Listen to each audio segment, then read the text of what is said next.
Hi, my name's Will, and I'm the Digikey Ambassador for Purdue University. And today I wanted to share some tips that I have on soldering surface mount and through-hole devices to a printed circuit board. Soldering can seem like a pretty difficult process, and it can be daunting for people who've never done it before. But it can be easy and rewarding as long as you take some necessary safety precautions. First, it's extremely important that the soldering iron stays either in your hand or in the stand that it comes with while you're not using it. This can prevent very serious burns and will allow you to be a lot more flexible with how you work and make sure that you have everything in the right place. Another really important element of safety is personal protective equipment, or PPE. When you're soldering, it's always important to wear your safety glasses so as to protect you from any of the small metal wires that could fly off when you're trimming the weeds off the board. Long sleeves are also really important to prevent from possible burns, but they are considered optional since most of the time your arms are far away from the soldering iron. Now that we've talked a little bit about safety, let's get into some of the tools you'll need to solder effectively.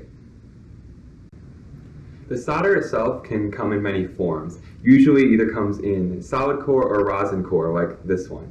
Rosin core is nice because it comes with the flux that you need to solder already built into the strand itself through the center. Solid core, however, can be more expensive, and then you require to add the flux on your own in order to prevent your solder from bridging gaps or making connections you don't want once it gets molten from the heat. Another material you might need is some solder braid like this one. It's a copper braid that allows you to disconnect some solder connections that you make accidentally or you want to just remove a component from your board. Both of these are very important for the soldering process, and you really don't want to get involved in a soldering project unless you have both of these. Now that you have an understanding of the materials used for the soldering process, let's get into an example soldering a component to a through-hole circuit board. For this example, I'm going to be using a soldering iron and rosin core solder so I can more precisely apply heat to the resistor I'm soldering to the board. The first step you're going to want to do is take the resistor and place it in the correct location on the printed circuit board. Usually it's marked with some sort of picture of a resistor and the value that you need to be placing there. The next step is to either use a piece of tape to hold the resistor down or to fold the leads over on the back in order to prevent it from falling out when you flip the board over. Now it's time to make your first soldering weld. Once you have your board flipped over and you're ready to make your connection, you're going to want to do something called tinning the tip. That's where you take the soldering iron off of your stand and you clean it with either the sponge or the soldering iron cleaner that was provided in your kit. Then you take some solder and you apply it to the end of the iron to allow the iron to have a small amount of solder on the end to more effectively transfer heat. Once you've done that, you can take your soldering iron and place it on the pad where you're going to be making the connection where you just placed your resistor in the last step. Once you've waited a second or two to heat the area, you can take your solder strand and apply it to the opposite side of the resistor lead, and you'll start to see the solder melt and fill the area. Once the solder has filled the area completely, you can remove the strand and the soldering iron, and your weld has been completed.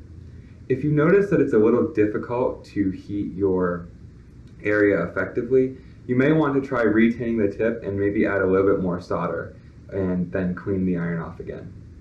Now, all you have to do is repeat these steps if placing components on the board and soldering them, and then once you've completed all of the components, you'll have a fully assembled design. Once you've made all your connections, it's time to flip your board over and check to make sure you haven't accidentally bridged one connection to another with a little bit too much solder. If you find that you've made a mistake, it's really easy to correct it. All you have to do is take your soldering iron and heat the affected area until you find that the solder has melted. Sometimes that'll fix it and the solder will disjoin from each connection, but most of the time you'll need to use some solder wick that I described earlier in the video to remove that excess solder.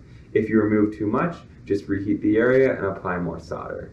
You can repeat this for everywhere you see a bridge connection, and once that's done, it's the best time to take a pair of flush cutters and trim all of the leads off the back of the board. This will prevent you from making any accidental connections when you're installing it, either in its enclosure or just sitting on your desk. And then it's time to test your board. So far, I've described the process of soldering components when they poke through the printed circuit board.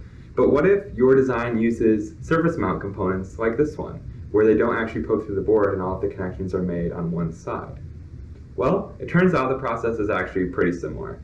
One of the ways you can do it is actually by placing the component on the board and using a little bit of heat and solder to kind of tack it in place so you can make the other connections.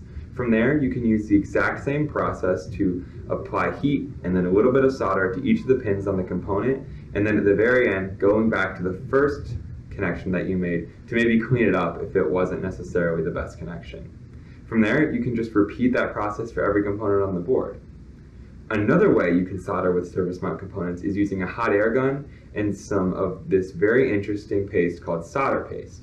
Solder paste is actually a bunch of very tiny solder balls suspended in a flux-like paste. This allows you to basically squeeze some solder onto different connections and use hot air to melt the flux and then melt the solder where it will basically just flow where you need it to go. This can be a little challenging at first, but is very helpful for when you have to make connections with a lot of very, very small pins. Just like before, if you make a mistake, that's usually completely okay and nothing gets damaged. If you find that you've made a mistake while soldering a surface mount component, just apply heat and remove the component completely from the board. Then you can use some solder wick to clean up the area and then just try soldering the component again. Then, once you've done that with any of the visible errors on your board, you can apply power and test your design. If you find that it works, that's great. And if it doesn't, you can just repeat the step of cleaning up the connections and double checking your connections on the board, and hopefully you find your issue. Thank you so much for watching my video demonstrating how to solder through-hole and surface mount components to a printed circuit board. I really hope that these videos are helping to push you to the next level of your design processes and really allowing you to pursue some more complicated and interesting projects. If you ever find yourself looking for more information on this topic and more, make sure to check out digikey.com and maker.io for blogs and other resources related to this subject. Until then, my name is Will, and have a great time making.